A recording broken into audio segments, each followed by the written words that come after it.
dining area, which was all separate before, and then there was a wall here, and we tore out the wall. So my weapon of choice is an axe. See, you got this really sharp edge, so when you're cutting along the ceiling, you can make a really sharp line.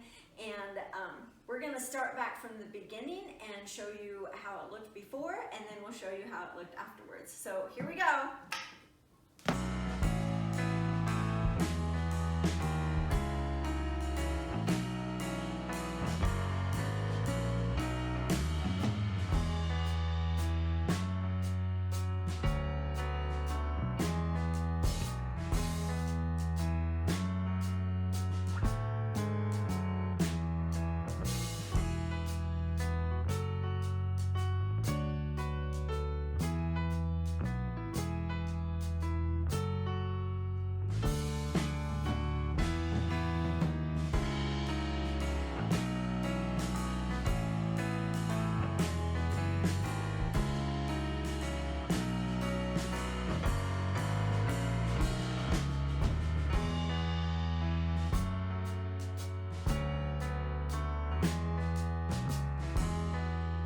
So this is the living room, my absolute favorite place in the whole house. This living room is just so large. In fact, it was really large when I moved in here.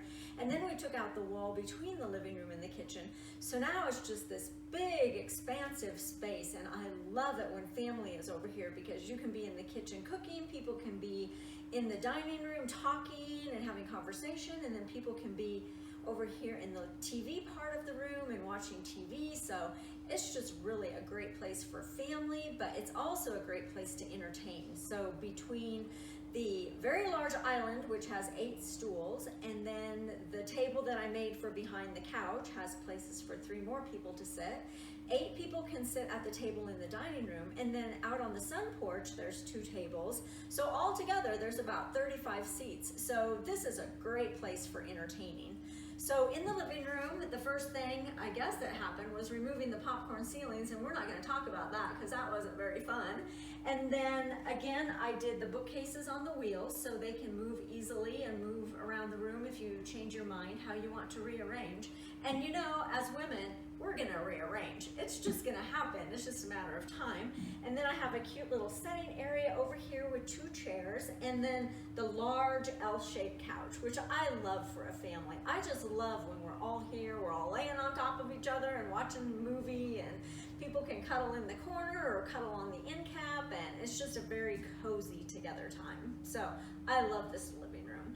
And the end is a wallpaper that is faux painted, and then I have an accent wall that is also the shiplap wall. So we're gonna walk over and look at the dining room now. We can't even do this all in one video because the room is so big.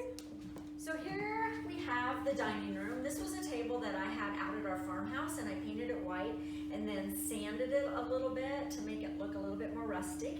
And of course the metal chairs, which are really fun. And then the 2 mirrors were from closet doors, and then I just framed them and leaned them up against the wall.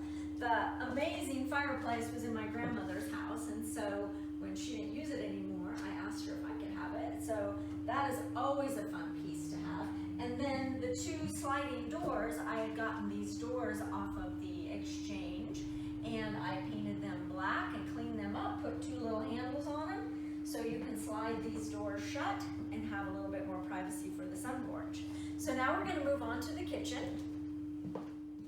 So here's the refrigerator and the oven range with the range hood, and the original door to the kitchen was right there where the refrigerator was. So instead we closed off that doorway and you just come around the corner.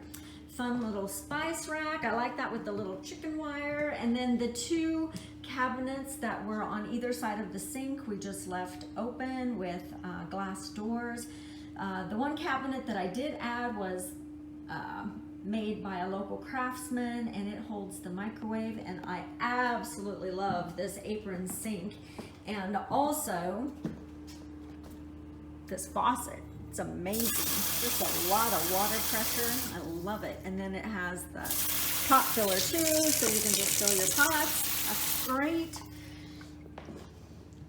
And then here's the large window seat, and you can see it overlooks the park.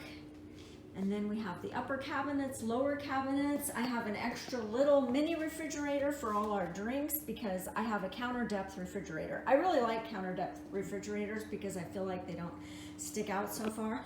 And then this huge pantry cabinet, which just holds a ton of food. You can see that I don't even have it full because there's so much storage there. It's awesome.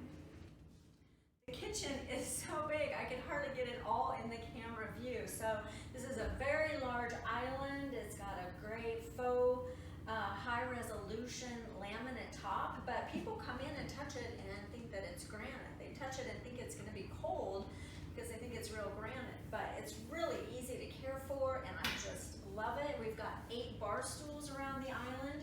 Then we've got these fun larger lights, and I repurposed all the cabinets in the original kitchen. And as you can see from the before pictures, the kitchen was just this tiny little area with a peninsula.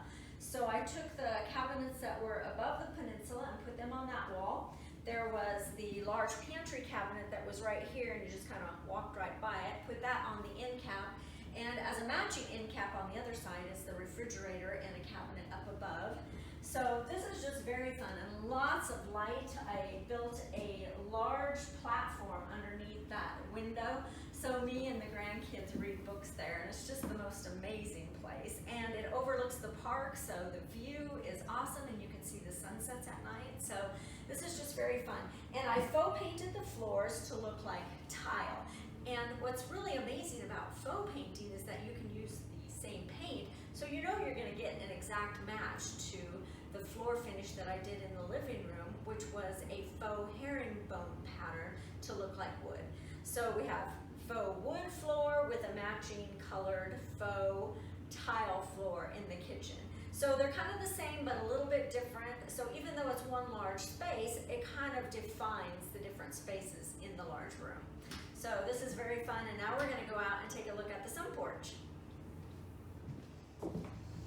And here's the sun porch, which I love. I just love this place. You can see the sunlight filtering in through the trees in the morning, and then in the evening you can lounge on the Chase lounge and have a cup of tea and read a book. It's just so relaxing and calm out here. I just love it. In fact, when my grandgirls were here, I moved my office up here so they could play and I could do a little bit of work. And then when it was time to move my office back downstairs, I could hardly stand to do it. I kept putting it off day after day because I just love the view and I love the atmosphere. There's so much light out here. And this was a table that we had out at our manufacturing company, and we just threw a piece of plywood on, some 4x4s, and everybody that comes in the house just absolutely loves it. I mean, it's very rustic, but it was also very cheap to make, and I don't know, I just love it. And I also like bench seating because you can hold so many people. You can just keep squeezing more and more kids when you have a bench seat. And then with some leftover lumber that some friends gave me from their old deck, I made an extra little table here for more seating, or somebody can sit here and work on their laptop or use it as an extension of their office. And then the outdoor lamps, which were outside and they were hanging from these crazy chains and they were like lopsided and everything, but I repurposed them out here and they look really good. So this is a really fun place to be in the house. Thanks for watching the video on my fun remodel. I hope you enjoyed it, and there'll be more to come because there's always more to do.